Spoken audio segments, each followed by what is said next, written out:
मैंने 4 दिन पहले पॉडकास्ट देखा था जो आपने यासिर साहब के साथ किया था ना।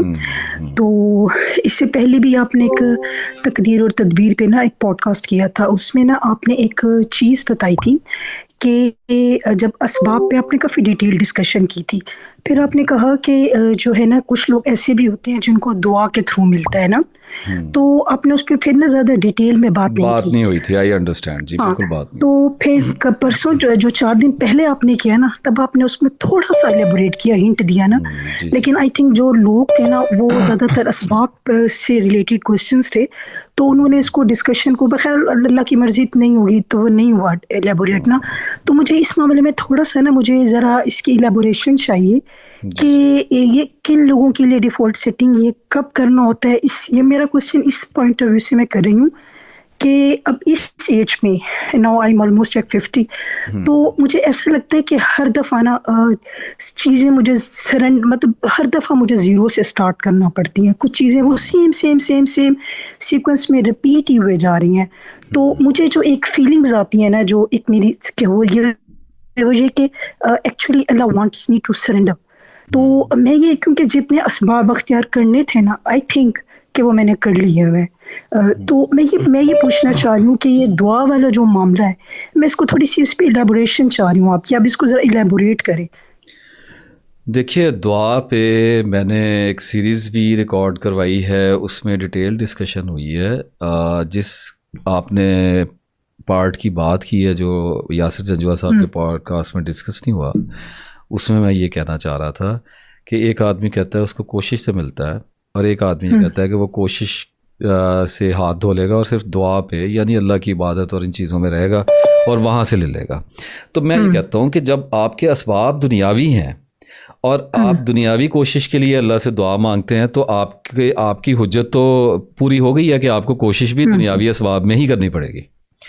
It makes lot of sense to me कि अल्लाह कल को अगर आखिरत में कह दे कि जब तुम्हें चाहिए ही कोई तरक्की थी या काम था, तो उसके जो मैंने इल्म उतारा हुआ था डिपार्टमेंट्स का, नॉलेज का, एजुकेशन का, जो कुछ भी था, एक्सपर्टीज स्किल्स होते हैं, तो उनको यूज़ करते।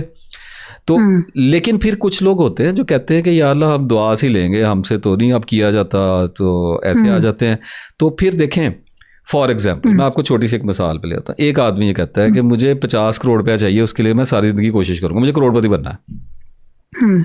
वो कोशिश करता है, उसके लिए फार्मूला ढूंढता है, मेहनत करता है, 9 to 5 हो जाता है, सुबह उठता है, जो भी उसने सीखता है, IT शाइटी जो भी ड्रामेबाजी व्हाटएवर जो आप डाल लें, वो सारा कुछ करता है और वो पहुंच जाता है 25 साल 30 साल जब भी है। वो फिर लोगों को बैठ के ये बताता है कि देखें, लाइफ को सक्सेसफुल होने का ये फार्मूला है कि आप ऐसे ऐसे आएंगे जैसे मैं आया हूँ तो आप कामयाब हो जाएंगे। मैं टाइम पे उठा, मैंने अपना टाइम वेस्ट नहीं किया। देखें, रूल्स हैं, आप नहीं करेंगे।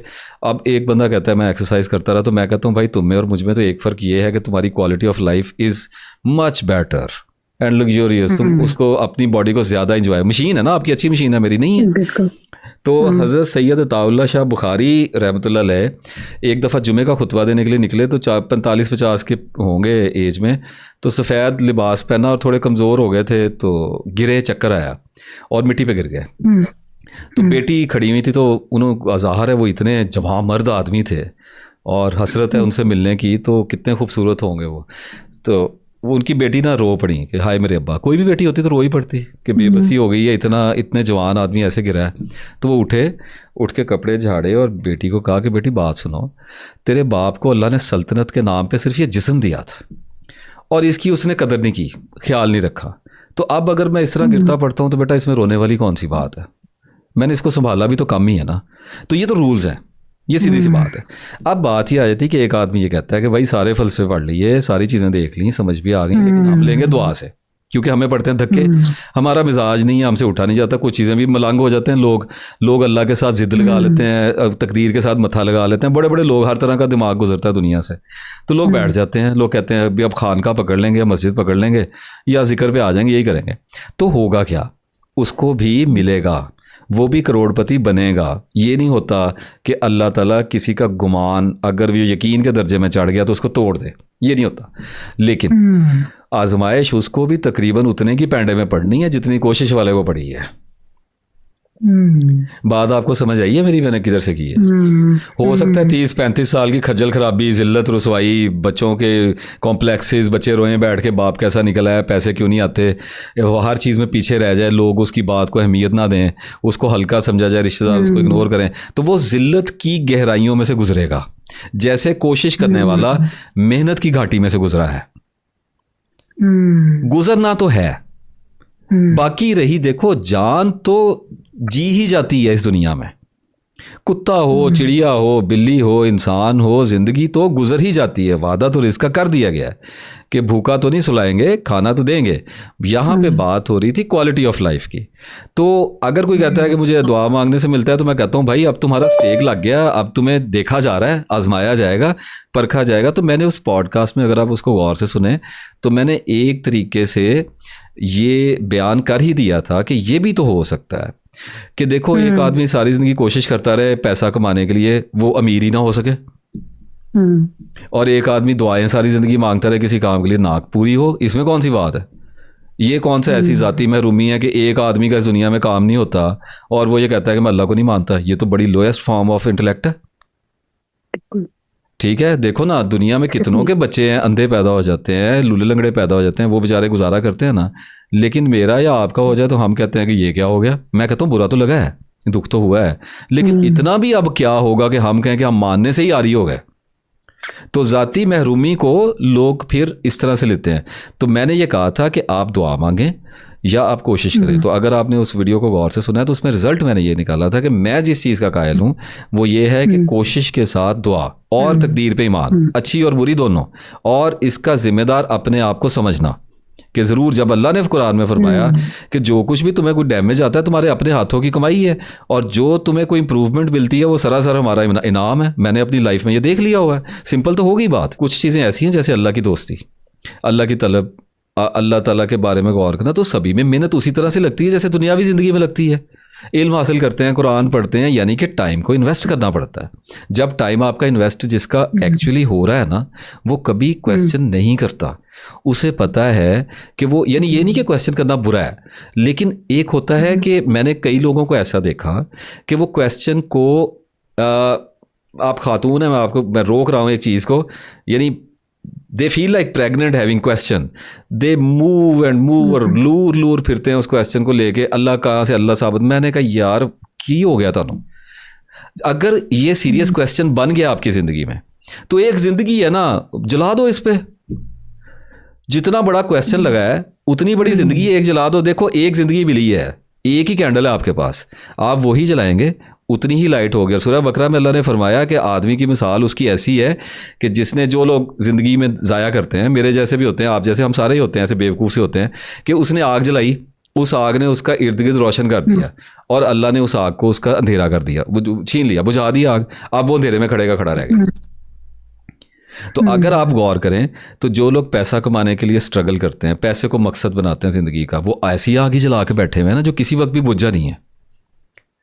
एक आदमी अपने बच्चे की पूजा करता है, वो कहता है इसको पढ़ाऊंगा, लिखाऊंगा, डॉक्टर बनाऊंगा, वो उसको सुबह 4 बजे उठा के बैठा देता है। मैंने एक देखी वीडियो, बहुत मेरे ख्याल 3-4 साल की बात है, एक आदमी की 4 बेटियां, चारों ने CSS पास कर लिया और चारों सरकारी अफसर भी बन गई।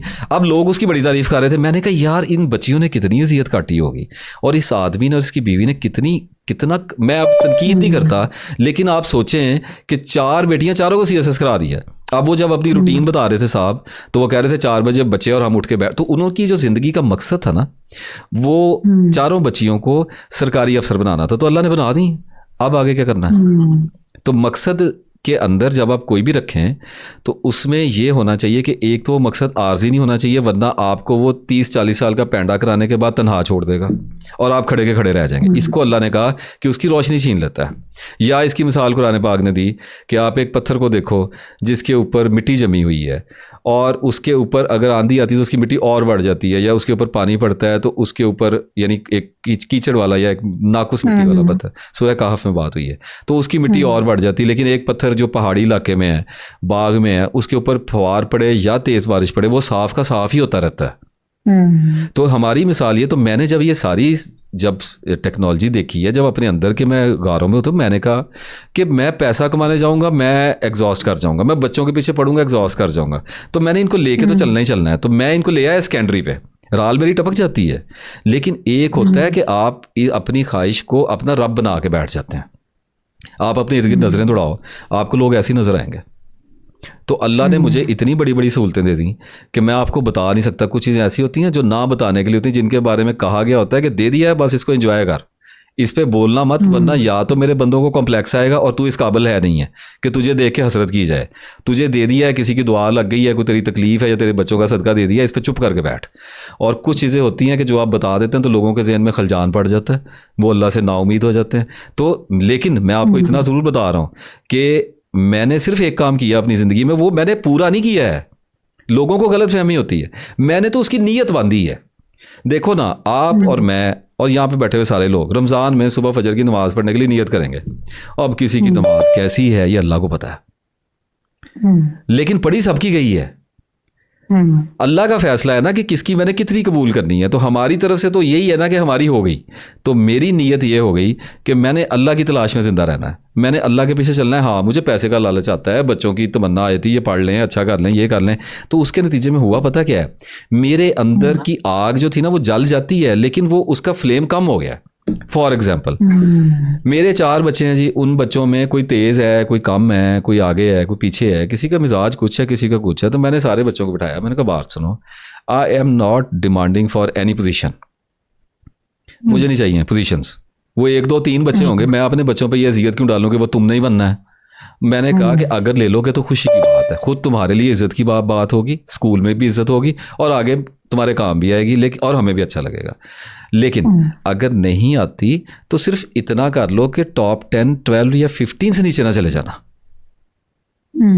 बैक बेंचर ना बन जाना। और वो भी मैंने इसलिए कहा कि तुम लोगों के सर्वाइवल का मसला बन जाएगा। टीचर बेइज्जत करेंगे तुम्हें स्टूडेंट बेइज्जत करेंगे, तुम्हें जलील किया जाएगा। मुझे उससे भी कुछ नहीं चाहिए, मेरा बच्चा पास होता है, मैं बच्चे पे दबाव नहीं डालना चाहता। हाँ, ट्यूशन बच्चा कहेगा हम रखवा देंगे, बच्चा कहेगा स्कूल बहुत अच्छा कर रहे हैं, हम देखेंगे कि हमारी इस्तात में है कि नहीं है। अगर मेरा बच्चा मुझे कहता है, मैं आपको थोड़ा सा इसको एलेबोरेट कर देता हूँ, मुझे पता है कि सवाल क्या है और मैं कहाँ पे आया हूँ।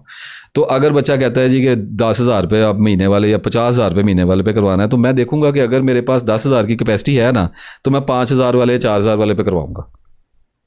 मैं रिसर्च ज़रा ज़्यादा कर लूँगा, मैंने ज़रूर बोर्ड देख के मैंने अपनी टिंड करवानी है, मैं ज़रा थोड़ी इन्वेस्टिगेशन कर लूँगा, बीवी मेरी पढ़ी लिखी है, हम एक अच्छा स्कूल निकाल लेंगे, दरमियाने दर्जे में अच्छे मिल जाते हैं। तो अब ये मेरा फ्लेम मीडियम पे है, मैं आपको ये दिखा रहा हूँ, राइट। इसी तरह से गाड़ी का लालच आएगा, तो मैं अब यहाँ पे बैठा बैठा कहूँ मैंने 4 करोड़ की गाड़ी लेनी है, आंखें तो पड़ती हैं, चक्का चौंध तो सारी नज़र आती है, आँख वही है जो आपको लगी है, कौन सी नई आँख है मेरी। बात यह है कि कुछ चीज़ों से मुड़ना पड़ता है, मारे जाएंगे। एक छोटी सी, मेरे उस्ताद ने मुझे ये कहा था कि अगर तुम एक टी शर्ट लेने के लिए एक बाज़ार की दुकान के शोरूम के बाहर शीशे में खड़े होकर उसको देखोगे, फ़र्क फिर पड़ना हो तो इससे भी पड़ता है, फ़र्क बहुत पड़ता है। तो अपने अपने इल्म के दर्जे में पड़ता है। तो मैं ये कहता हूँ कि कोशिश भी करनी होती है और जो है वो दुआ भी करनी होती है और नज़र भी रखनी होती है अपने आप पे। तो जब आप सारी चीज़ों को मिला के आने की कोशिश करते हैं, तो आप जितने भी आप नुकसान में आ रहे हों, जितने भी आप गलत फैसले से आ रहे, कोई ना कोई स्पोर्टिंग एलिमेंट आपको पकड़ लेता है। दुआ कम हो गई तो कोशिश ठीक हो जाएगी, कोशिश कम हुई तो दुआ बेहतर हो जाएगी। अच्छा, ये दोनों कम हो रही हैं तो आपकी ऑब्जर्वेशन, आपका एनालिसिस ठीक हो जाएगा।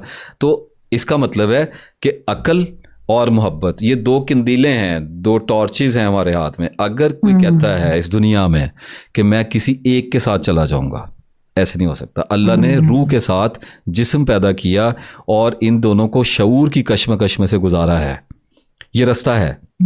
और ये 2 टॉर्चेस हैं मेरे पास, राइट। अगर मैं अक्ल के साथ आ रहा हूँ और मेरे हाथ में मोहब्बत की शमा भी पड़ी, मैं कोशिश करूँगा सारा दिन जितनी मेरी औकात है। और मैं अगर उसमें फेल हो रहा हूँ, नहीं भी हो रहा हूँ, मैं अल्लाह के आगे मैं गिड़गड़ाऊंगा, मैं कहूँगा या अल्लाह मुझे बचाना तो तू नहीं है। ये मोहब्बत है, ये सरेंडर है। बस अगर आप इनके कॉम्बिनेशन के साथ आ रहे होते हैं, जो भी इनमें एक्सट्रीमिटीज़ पे जाता है, नमरूद की तरह, आपको याद है मैंने उसमें मिसाल दी थी कि नमरूद से लोगों ने कहा कि अल्लाह का खौफ कर, अल्लाह का शुक्र अदा किया कर, क्योंकि वो आजमाइश का बायस बना। मेरी पिछली बात को जोड़िएगा, उसकी कौम के लोगों ने कहा, नौजवानों ने, कि काश हमारा नसीब इसके जैसा होता, कुरान पाक में लिखा है। तो उस कौम के कुछ समझदार लोगों ने कहा कि अल्लाह से पनाह मांगो, ये तो अल्लाह का फजल है, जिसको चाहे देता है। और वही हुआ कि उसने कहा ये मेरा फ़न है, इसकी वजह से दिया गया है, अल्लाह का इसमें क्या किरदार है माज़अल्लाह। और अल्लाह ने कहा कि उसी शाम को हमने उसको या अगले दिन ज़मीन में दसाया, तो जो लोग सुबह उसकी किस्मत पर रश करते थे वो शाम को कहने लगे कि शुक्र अल्लाह ने हमें इस जैसी किस्मत नहीं दे दी। तो अब इस सारे मामले में अगर आप देखें तो एक आदमी अगर ये कहता है कि सिर्फ कोशिश, वो भी गया। एक आदमी ये कहता है सिर्फ दुआ, तो अल्लाह कहता है ये कोई तरीका नहीं है, दुनिया में भेजा था। बादलों में नहीं बैठे हुए हो, दरबारों में नहीं बैठे हो, बच्चे हैं, घरों में रहते हो, गली मोहल्लों में रहने वाले लोग हो। तो कॉम्बिनेशन के साथ यानी हमारे प्रॉफिट सल्लल्लाहु अलैहि वसल्लम को हम इसीलिए महात्मा बुद्ध से ऊपर और तमाम अंबिया से, हम उनको मोहम्मद ही इसलिए कहते हैं सल्लल्लाहु अलैहि वसल्लम, कि किसी में हमने ये दूसरे स्पिरिचुअल जो सिस्टम्स हैं, किसी में ये अकल ही नहीं देखी थी कि बैलेंस की फ़िलॉसफी देता। मज़ाहिब तो जितने भी स्पिरिचुअल आ रहे थे वो एक्सट्रीमिटीज़ पे लेके जा रहे थे। अभी भी आप मुसलमानों में जो रूहानियत के फ़िरके हैं, आप उनको देख लो, वो आपको हमेशा टॉर्चर में लेके जाएंगे, हाइट्स पे स्टैंडर्ड हार्ड करते चले जाएंगे, वो इंसान से निभाए नहीं जाते। और जो बहुत ज़्यादा निभाता भी है ना, वो थोड़ा सा यहाँ से मतलब हो जाता है। फिर कितनी देर आप कर सकते हैं? एक आदमी अब रोज़ बोतल शराब की पीता रहेगा, कितनी देर पी लेगा? तो मॉडरेशन, और आपसे ने यही फरमाया था कि ए मेरी उम्मत के लोगों, एतदाल पे रहना। अगर ना रह पाओ, मतलब उनका ये था कि तुम नहीं रह पाओगे। नेचर एक्सट्रीमिटीज़ में रखी है ना, अगर नहीं रह पाओगे और किसी ना किसी एक एंड पे या तो गिरोगे या किसी एक हाइट पे चढ़ने की कोशिश करोगे, तो इसके करीब आते रहना, यानी वापस आते रहना। तो अगर आपकी ज़िंदगी में ये कॉन्सेप्ट क्लियर है, आपको पता है कि अगर मैं बहुत ज़्यादा रूहानी हो रही हूँ, तो तब भी इसका मतलब है न्यूरोटिक हो जाएंगे आप। अगर आप बहुत ज़्यादा मटेरियलिस्टिक हो रही हैं तो फिर भी खिसक जाएंगी।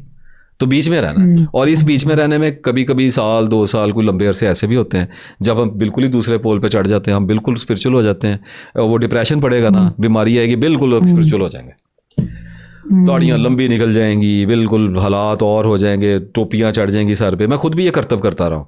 और अल्लाह को इन एक्टिंग से कोई अल्लाह को एक्टिंग नहीं चाहिए, अल्लाह एक्टर्स पैदा कर लेता। फिर अल्लाह को क्या उसमें मसला था? अल्लाह को कोई डिमांड नहीं है हमसे, अल्लाह को तो इखलास वाले चाहिए। इखलास वाले वो होते हैं जो अकल वाले होते हैं।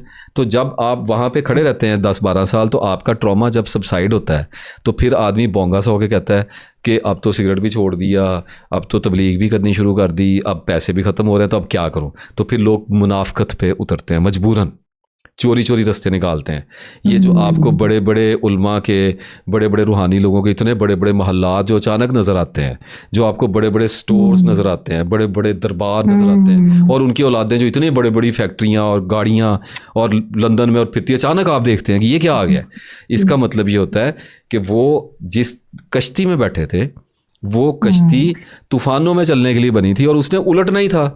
एक कश्ती होती है जो हमारी है, इस्लाम पीस का रास्ता है, सलामती का रास्ता है, इसमें कोई डैमेज वैमेज नहीं है इस तरह का कि आप खिसक के मरें या आपसे धक्के लोगों को पड़ते फिरें। तो अगर कोई बैलेंस से चलता है, कभी लालच पड़ जाता है ना पैसे का, पड़ गए, जब थोड़ी जूती पड़ी है या अकल आई है या अल्लाह ने कोई निशानी दे दी है या किसी अपने ने फिर थोड़ा सा नेज़ा चबो दिया है या पता लग गया है या 2-3 साल बेहिसी आ गई है, नमाज की तरफ से कैफियत नहीं आती, एक्टिंग ही करी जा रहे हैं, एमी फॉर्मेलिटी, तो शर्म आ गई है, तो बंदा वापस आ जाता है। बंदा कहता है या अल्लाह तौबा। अल्लाह की नज़र में टाइम एंड स्पेस एग्जिस्ट नहीं करता, वरना तौबा का दरवाज़ा हमेशा कभी ना खुला होता। ये हमारे लिए होता है। और जब कोई तौबा कर लेता है तो उसको फिर वेस्ट ऑफ लाइफ का एहसास दोबारा नहीं होना चाहिए, उसको इम्प्रूवमेंट ऑफ लाइफ का एहसास आगे देखना है, उसको पीछे नहीं देखना क्या हुआ है। अल्लाह इसको पसंद नहीं करता। आपसे ने फरमाया काश ना कहा करो, ये शैतान होता है। तो दुआ से भी मिलता है जी, और स्ट्रगल से भी, एफर्ट से भी मिलता है। और जो चॉइस करनी पड़े, अगर कोई इनमें से एक करेगा तो वो इल्यूजन का शिकार है। और कुछ चीज़ें ऐसी हैं जो सिर्फ़ और सिर्फ महज दुआ से मिलती हैं, और कुछ चीज़ें ऐसी हैं जो महज और महज एफर्ट से भी मिलती हैं। ये डिपेंड करता है। और फिर इसके दरमियान का बेहतरीन रास्ता ये है कि हम दुआ और तकदीर और तदबीर दोनों को साथ में लेके चलें। और हमारी तदबीर के नतीजे में अगर हमारी तकदीर में कोई ऐसी शय आ जाए जो हमें नागवार है, पसंदीदा नहीं है या हमें गमज़दा करती है, तो हम इन्ना लिल्लाह की एक तस्बीह पढ़ लिया करें और अपनी गलती को बेहतर करने की कोशिश कर लिया करें। बस तो थोड़ी सी तबीयत मलंगों वाली हो जाती बंदे की, हल्की सी ठीक हो जाता है बंदा।